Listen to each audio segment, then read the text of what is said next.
My name's Lisa MacArthur. I'm the program manager at the Literacy Group of Waterloo Region, and I'm here to present some information to you about literacy in Waterloo Region and also what the Literacy Group does to help.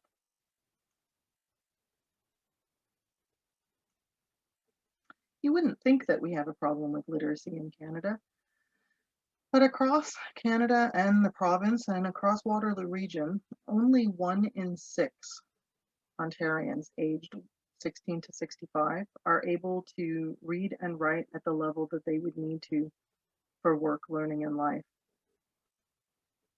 Math and digital literacy has similar statistics. Only about half of Ontarians are able to do the kind of math that would keep them in a job or competitive at work. And if COVID has taught us anything, it's that not only do we not have a lot of infrastructure when it comes to online learning and online work, but we have many folks who are really struggling with the skills. 44% of people in Ontario are really struggling with the skills to be able to pivot quickly to working online the way that we've had to.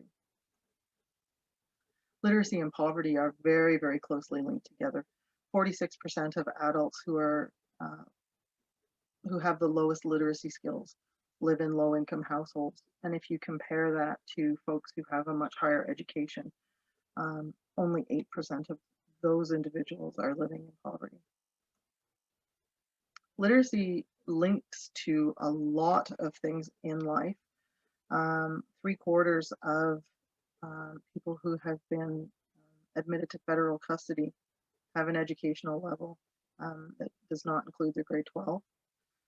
Only half of Canadians aged 25 to 64 who didn't finish school were employed. And if you compare that to college or university grads, the difference there is quite large.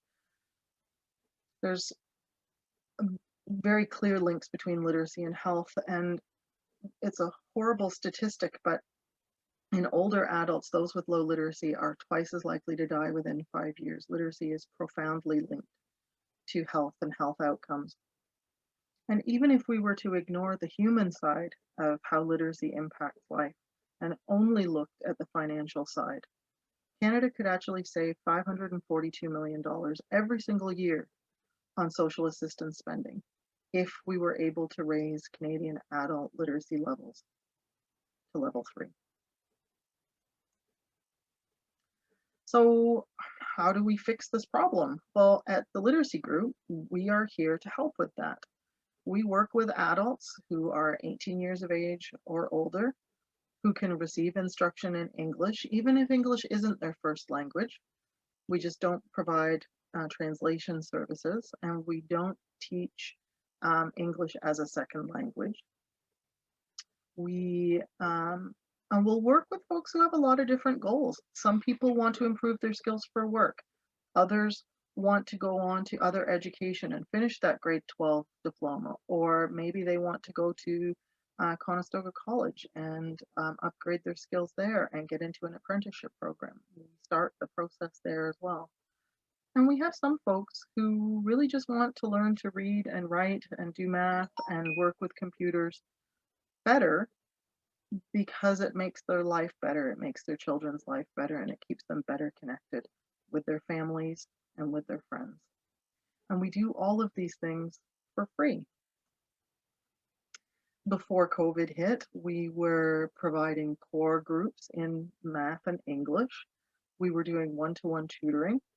We were doing workplace modular programs like our customer service program. We were doing computer training, and we made lots of referrals to community supports for folks who needed it.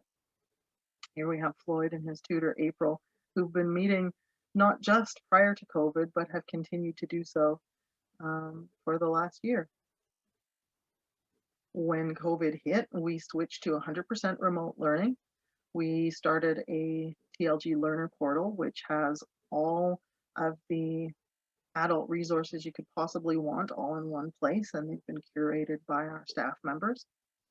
We have synchronous and asynchronous learning, so students are often working with their peers in a Zoom classroom, or they could be working with their tutor over the telephone using books that they've taken home.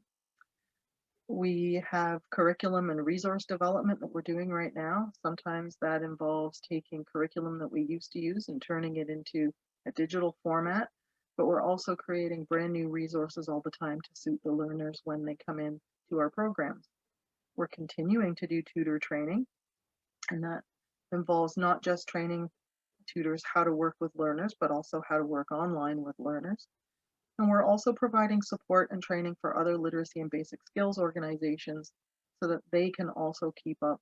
And we are sharing our resources that we're building. This is Laura. Laura managed to get her security guard certificate when she was doing upgrading at the literacy group. So how can we manage to do all of these things? Well, we do them with funding from a variety of sources. Employment Ontario is our primary funder. We have money that comes from the United Way for programming. Cambridge Bingo and Gaming Center also provides a considerable amount of funding for our programs. And we also have private and corporate donations, sponsorships, and we do fundraising as well. If you'd like to learn more about the literacy group, there's two ways that you can start that journey. You could visit our website at theliteracygroup.com, but you can also find out more about our learners and our success stories at TLG Voices, and you can find them at the link here. Thanks very much for your time. Have a great day.